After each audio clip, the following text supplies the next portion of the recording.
take note niyo po ito. Magkakaroon tayo ng games mamaya. Related lahat sa nangyari ngayon. Okay?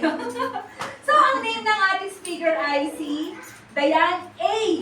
Gonzalez. Talagang ano ah. So, ang full name niya po ay Diane A. Gonzalez. Sabi ko sa inyo, binibigyan ko na po kayo ng hint, mag-take note po kayo. Dahil lahat ng mga ginagawa nating effort ay may kalakip na paprel, ay may kalakip na prizes. No po? Kung yung ginagawa natin, yung pag-memorize ngayon, merong kalakip na prizes ngayon, eh much more yung premyong bibigay ng Diyos sa atin sa langit, imagine nyo na lang po yun. Kasi po yung kung makaka-receive man po tayo ng mga prizes ngayon, ay Jackie, gusto mo ballpen?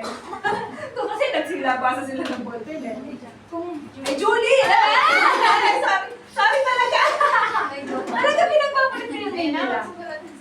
Oo, ang age niya! Hulaan nyo, ilang taon na Sister Diane, no? 8. Alam mo? Hindi po. Wala lang. Okay lang. Ito natin iba. Ilang taon na Sister Diane? Nanay Jokey. Ha? Ilang taon na? 28 years old. Favorite color? Hulaan nyo. Purple.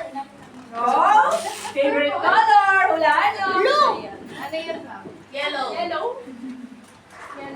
Gray. Walang tumama? Gray. Diane A. Gonzalez, age 28. Favorite color, gray. Birthday. May 12. Ah, mali. Ay, Mali. May 10. Ay, mali pala. Hindi tumawa. Hindi tumawa. May 11, 1998. May 11, 1998. Ginawa ko na ipinaisip ng Diyos sa akin to kasi baka konti-konti na lang natin hindi pa natin kilala yung mga kasama natin. Diba ko? Ano ba? Favorite food? Sopas. Hindi. Ay, start with letter S. Sinigang. Ah, sinigang. Kulang Sinigang. Spaghetti. Mga S. Okay. Favorite coffee shop? Wala. Wala. Kasi hindi masyado siguro nagkakatabi. Hindi siya coffee lover. Okay, ano ba? Wish list. Wish list. Sa gift, sa birthday gift niya.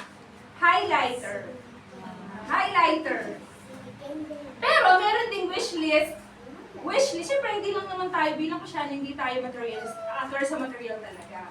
Pero kailangan natin yung material. Ang pinaka-wish list niya talaga is mas uminit pa siya sa pananampalataya kay Lord, pati ang buong pamilya niya. Yan. Ay, buong pamilya niya din ay makilala ang kadakilaan ng Diyos. Yan ha. At physically naman, gumaling ang scoliosis. Parehas tayo may scoliosis. Parehas tayo. Gumaling ang scoliosis. Ay, may mga nanay, madalas sakit nila scoliosis eh. Kasi yung bag. Dahil tsaka din sa pagkarga ng mga baby. Kaya umies. Ako meron din ng scoliosis.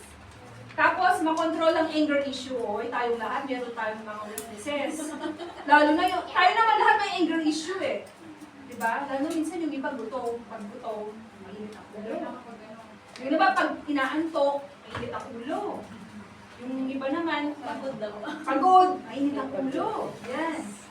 Anger issues. Tapos, financially naman, nakapag-ipon na po. Pero alam niyo po, sa totoo lang, hindi niya lang alam, nakakapag-ipon ka. Saan? Sa langit. Kasi yung pera mo, binibigay mo sa simbahan. So, tingnan mo naman, hindi natin lang nakadikit dyan ang mga binigay mo. Nakapalibot dyan ang mga binigay natin. Bagaman iiwan natin church na to, kasi di naman to natin to dadalhin. Pero naka-record sa langit lahat ng mga investment natin. Kung mag-i-investment ka lang, ka na, sa Panginoon na. So, yun po. So, tawagin na natin si Sister Diane. Okay. Malakakan natin si Sister Diane. Mag-take note kayo hanggang matapos. May mga prizes tayo. Pwede na ako ng ano ko. Pwede mong lagi dito yung mga gamit. Dito sa...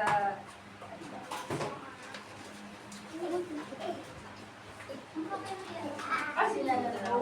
natin. Kasi malamig naman eh.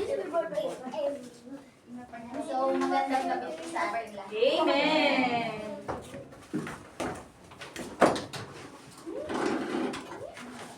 So, ano po tayong lahat? Para po, basahin po lang. I-share ko pong salita ng Panginoon. Buksan po ang ating Biblia sa Psalm 37, chapter 37. Nakikita na. Verses 4 to 5 po. Psalm 37, verses 4 to 5 po.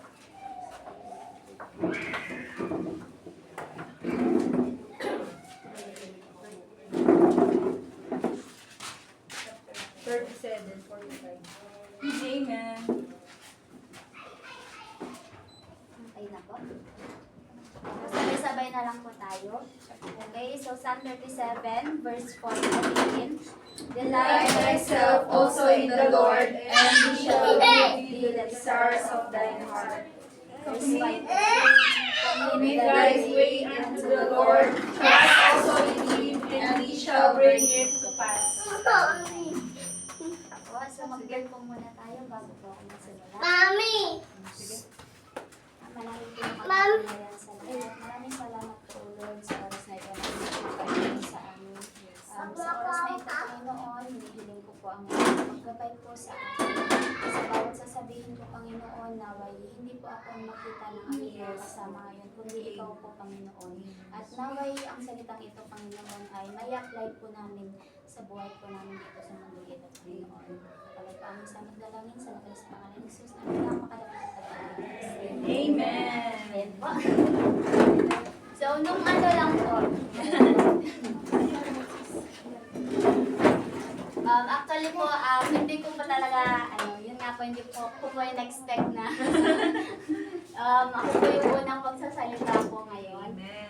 Pero nung na-receive ko po yung chat po ni Ma'am Maylin, ang unang ko pong naisip po ay, ang blessed po naman. Amen. Yun po. Kasi nagkaroon po ako ng opportunity para magsalita po sa inyo.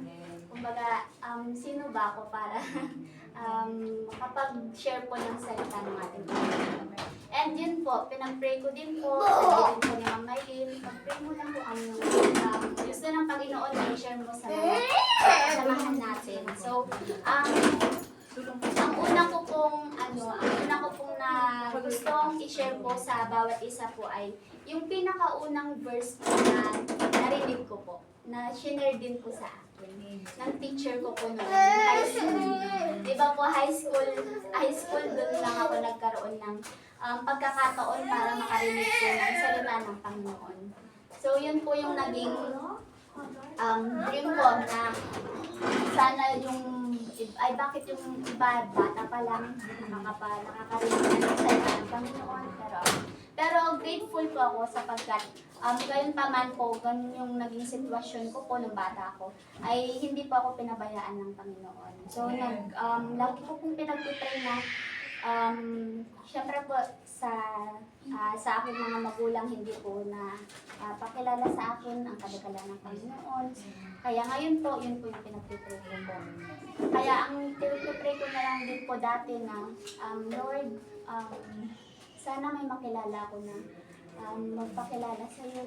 Amen. Yun po yung pinagpipray ko po. Which is, ito nga po, ito po yung story behind this po. Bakit niya shinare sa akin? Kasi po, nung high school, mababa ay, kumbaga, competitive po ako kasi kailangan kong sumali sa mga extracurricular, ganun po. Napilitan po akong sumali ng pageant. Okay.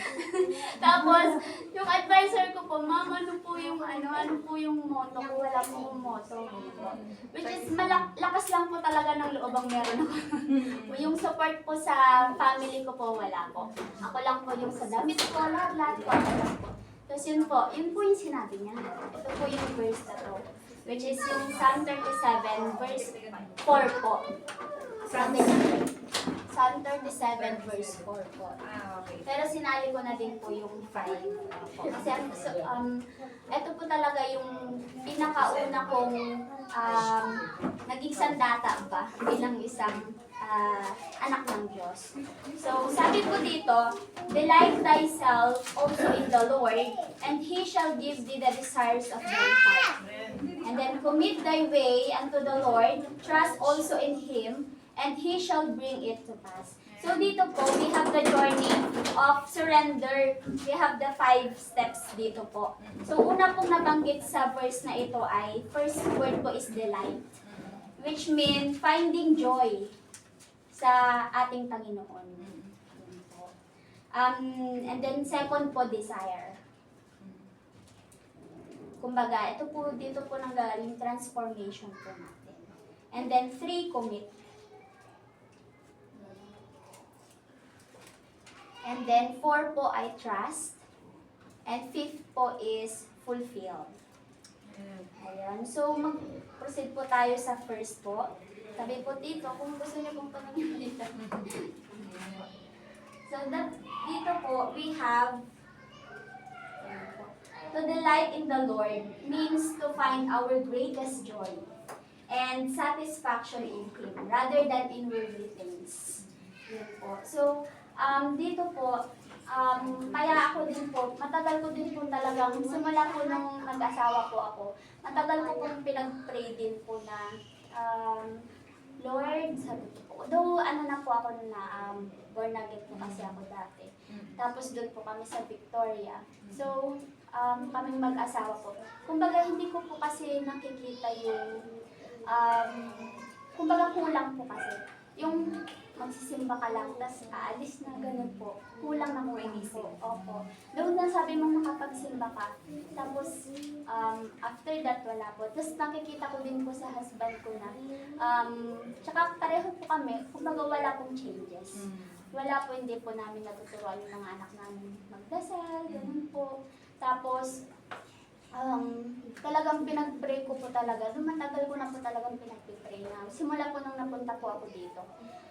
Lord, sana po may makilala po kaming family po sa church na mag-grow din po yung mga anak po namin and kaming mag-asawa spiritually po. Yun po, lagi po pinag-pray po yung magkaroon po ng changes. Kasi po, dati po, yun nga, pinag-aaway ng mag-asawa, yung alak, ganyan. Yun po yung namin, yung pinaka-number 1 po na pinag-aawayan po Ito mag-alala. Hindi ka daw nag-iisa. Tapos yun po, yung hindi nyo po kontrolado, tapos pag may magaya, hindi po siya tatanggi. So, ganun po yung naging routine hanggang sa pinag-pray ko lang po. Kaya nung nabanggit po niya na alala mo pa yung pastor na sabi niya. Kasi nung magjowa pa lang po kami na yung ginagawa na po yung bintana, napapunta po din po ako dito na naalala mo siya, sabi niya. Ini-invite niya tayo sa Sunday, sabi niya po. Tapos ako naman po, sige, sabi ko po, kasi open po talaga ako sa, ang dami ko ang gusto po dito, pero yun nga, pinagpipray ko po talaga. Tapos, nung pagpunta po namin dito, sobrang blessed po ako. Amen. Tapos after that po, nung next Sunday na, siya na po yung nag-aaya na mag-church.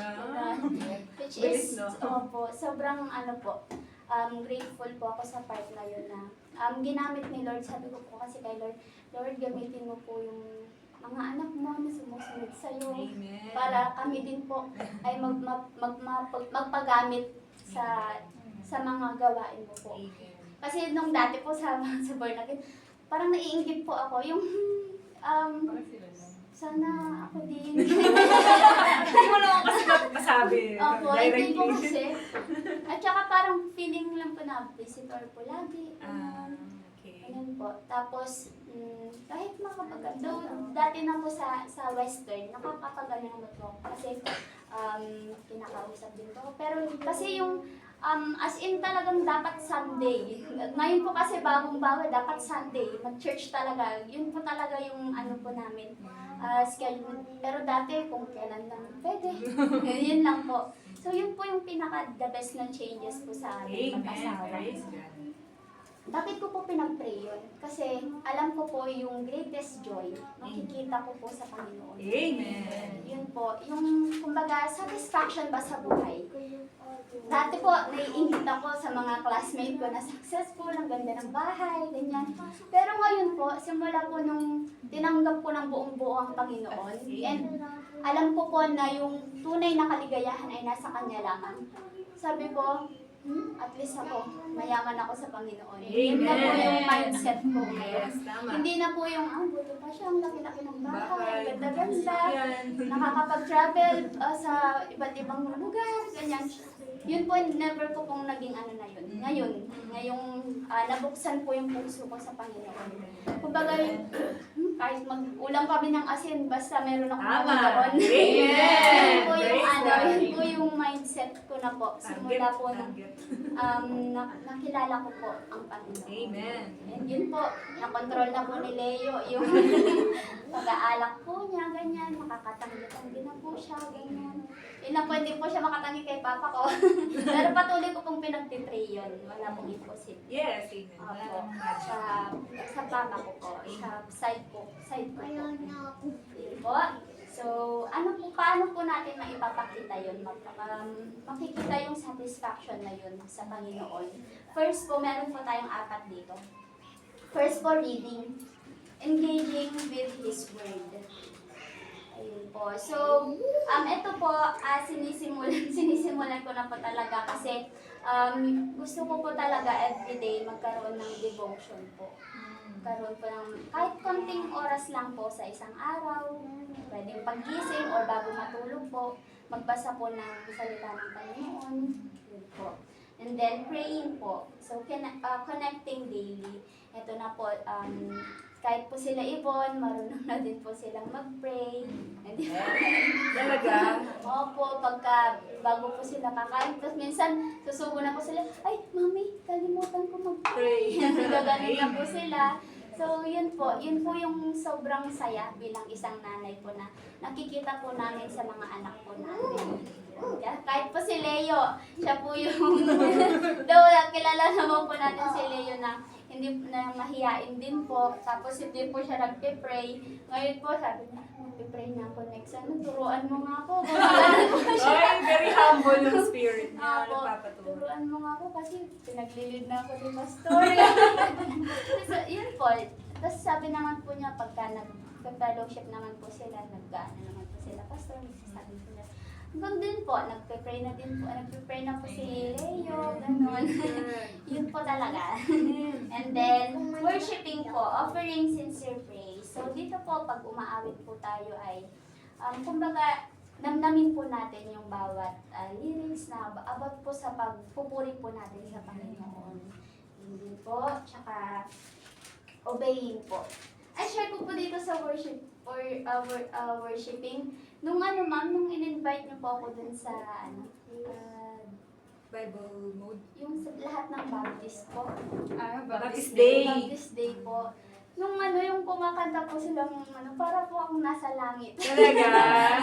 Opo, kasi ang dami pong choir nila sa Oh, sila nakasama. Opo. Kung nandun lang kayo, balang pincho ng langit. Opo. Sobrang langaw. Nasa limagan to. Opo, parang nakaka-overwhelm po na. Sila, pagka sa langit na, pag nasa langit na po ganito. Sure kung nasa langit ka na talaga. Opo. Parang maiiyak ka na lang. Ang saya po sa puso na yun. Ang ganda lang pong pakinggan, napaka po. Tapos, kung dadamhin niyo po yung message po ng bawat awitin, mag-bless po tayo. Opo. Kaya kahit sintonado po, ako po, kahit boses butiki. Butiki pala. Opo, talagang, sige, aawit ako para sa Panginoon. Yun po. Yun po. Tapos, obeying po. Ayan. Siyempre po, kailangan po nating mag-follow po sa kalooban po ng Panginoon. Yun po. And then, meron po tanong dito, what are some practical ways we can delight in the Lord despite our busy schedules? Diba po, may kanya-kanya tayong trabaho, ganyan. So, ano po yung naiisip nyo na ito po, ano yung paglalaanan po ng oras itong mga to. Yun po. So, kayo na po mag-reflect sa sarili nyo. Kailan po ba umpisahan? Or kapag naumpisahan mo ba, di ba sometimes po pag naumpisahan natin, napuputol, hindi natutuloy. So, Hanggang una lang. opo, hanggang una lang, may ganun nga. So, kailan po umpisahan yung araw-araw magbabasa ng Bible? Kailan po umpisahan yung palaging, everyday talaga, bawat paggising ko magpipray, bawat kakain ako magpipray, bawat pagtulog ko magpipray, kahit saan ako magpipray. Ganun. Kailan po umpisahan? Kailan po gagawin yung tuloy-tuloy? Yun po. Kayo na po mag-reflect nun sa sarili po. Yun po. And then next po, we have, ayan po. So, about desires naman po. When we grow closer to God, He actively shapes our hearts to desire what pleases Him. Because He knows what is best, He roots our prayers in 3 distinct ways. So, di ba, sometimes po, pagka ano nga po yung minsan napapansin ko po, magpipray po sila, tapos wish agad, yung gusto po agad nila, yung sinasabi. Which is, ang natutunan ko po, purihin po muna natin ang Panginoon kapag nagpipray po tayo, tapos pasalamatan. And then, yun po, humiling po tayo kung ano po yung gusto po natin. So, hindi po sa lahat ng prayer po ay yes, ang sagot po ni Lord. Ito po ang tatlo na sa kasagutan po ng Panginoon sa atin. Yes, wait, and no. Ay, nag-no pala si Lord. Opo naman po. Kung alam niyang hindi makakabuti sa'yo, it's a no. Yun po. So yes, the desires aligns with His will and the timing is right. Yun po. Yes, sometimes po yes, pero kailangan mong maghintay. Yes. Ganun po. And then, pag wait naman po, the desire is right, but the timing is not yet perfect. Hintay lang po. Hintay po natin yung perfect time. Yes. He is protecting us. Pag no po, He is protecting us because better plan exists. Yung, bakit di mo binibigay itong gusto ko, Lord? Bakit? Ano pong rason? Ganyan. Kasi meron akong mas magandang plano. Yun po ang sinasabi po ng Panginoon sa atin. Ayan po. Quick share lang po ako dito. Dati po kasi nung nag-pandemic, na-stop po ako sa trabaho. So, nung pinanganak ko po si Yvonne, na-stop po ako sa trabaho. Tapos ako po kasi, parang ano din po, gusto ko rin po makatulong kay Liz, financially, ganyan. Kahit ano na pong trabaho yung in-apply ko. And then, yung pwede naman na pong lumabas-labas nun. Kaso po kasi, sa private school na pinapasukan ko po, hindi na po nila ako kailangan. So, kumbaga, yung load ko po kasi napunta sa ibang teacher na kailangan ko pong maghintay. Tapos, yun po, ano po ako dyan sa Butterworld, dun po sa, nag-apply po ako. Sige, okay lang, kahit mag-bake ako, kasi ako marunong, may training naman. Yun po, nag-apply po, nag-try po ako dun. Tapos, meron pa po, taga-live selling ng ukay. Amen. Yun po, tapos, ano pa yung, dito po sa Saitel, nag-try din po ako call center. Pati po doon sa San Isidro. Tapos, yun po, ang dami kong gusto, ang dami kong, Lord, bigyan mo ng trabaho, ganyan, kasi kailangan ko po, nakikita niyo naman po, ganyan. Tapos, nung ano po, na-interview po, yan. Tapos, nung sa, sa Saitel, yun po, sa nagbabiyahe po ako, assessment po kasi, di ba, mag-e-exam ako. Habang nagbabiyahe ako, ay, kalayo pala. Sabi, papunta dito, sabi ko po. Tapos, sabi ko, sige Lord, okay lang, kahit malayo, basta may trabaho. Kasi yun yung pinagpipray ko. Di nag-exam na po ako, tapos, ang lumabas na resulta ko, bumagsak po ako. Kaya hindi na po natuloy sa training. Tapos, siyempre nalungkot ako, kala ko bibigay na ni Lord Kasi willing naman ako mag-sacrifice sa biyahe, ganun. Tapos ngayon po, biglang nag-ano po ang DepEd kasi ongoing po yung application ko po ng ranking sa DepEd noon. So, ako po kasi hindi lang ako makapaghintay. Ito yung hindi ko na-apply sa buhay ko. So, sabi, yun po. Tapos, nag-demo, ganyan. The next na po ako mag-demo ako kinabukasan. parang, baka ito na yun, sabi ko. Baka ito yung sagot ni Lord, kaya bumagsak ako sa title. Tapos yun po, na-hire po ako. Hindi lang po, sa province din po, tsaka dito sa city. So, buti na lang po nauna ang city. Kundi kung sa province po, sobrang layo po po. Tapos yun sa city, ay yes. Tapos sa Amukaw, sabi nila, ay kalapit lang sa amin, sabi ko. Tapos, nung yung nilipat po ako bigla sa Burot. Sabi ko, ay, parang mali yung prayer ko. Sabi ko kasi, di ba po yung title banda doon sa San Miguel? Sabi ko, Lord, kahit dito mo ko ilagay. Kahit dito mo ko ilagay. Okay po, basta may trabaho. So, yung trabaho pala na yung binigay sa akin ng Panginoon is pasok po sa passion ko po, which is teaching. Kaya, grateful pa din po ako kasi, yan kasi sinabi mo kay Lord okay lang doon ka So, yun po. Pero alam ko naman po na may plano po talaga ang Panginoon. Yun po. So, next po.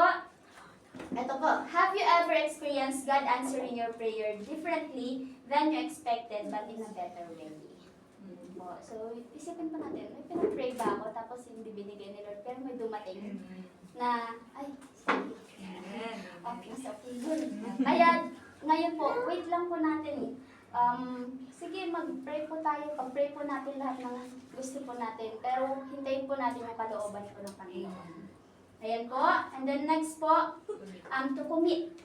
Commit is to intentionally surrender our most vital domains to God. Seeking His guidance first rather than relying on our own understanding. So, ito po yung kailangan po nating i-surrender sa Panginoon. Ang mga plano po natin, pamilya po natin, ang trabaho po natin, ang ministry po natin, at ang future po natin. Ang Diyos lamang po ang makakaalam sa patutunguhan po natin. Basta magtiwala po tayo sa guidance po ng ating Panginoon. Po. So ito po, what areas of your life do you find hardest to surrender to God? Kung ikaw na hindi mo pa tinatanggap ang Panginoon, meron kang maisasagot na hardest na isa-surrender kay God. Pero ngayon po na kilala po natin ang Panginoon, nagtitiwala po tayo sa Kanya, wala pong mahirap i-surrender sa Panginoon.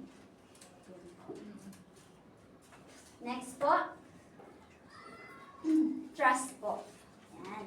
So, meron po dito the path of worry and the path of trust. So, dito po sa worry, relies entirely on what can be seen. And then focuses on the unknowns.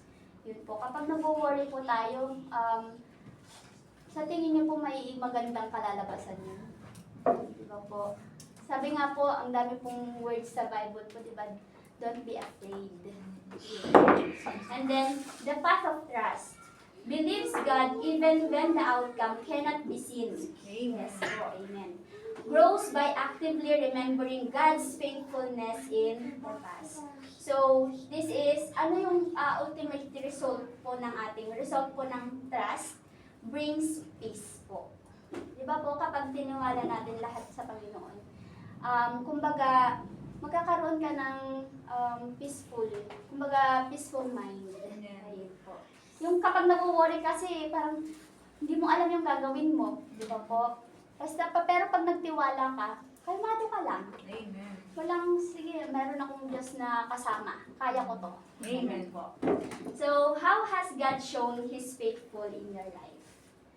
So, paano mo naramdaman na yung faithful ng ating Panginoon sa buhay mo? Amen.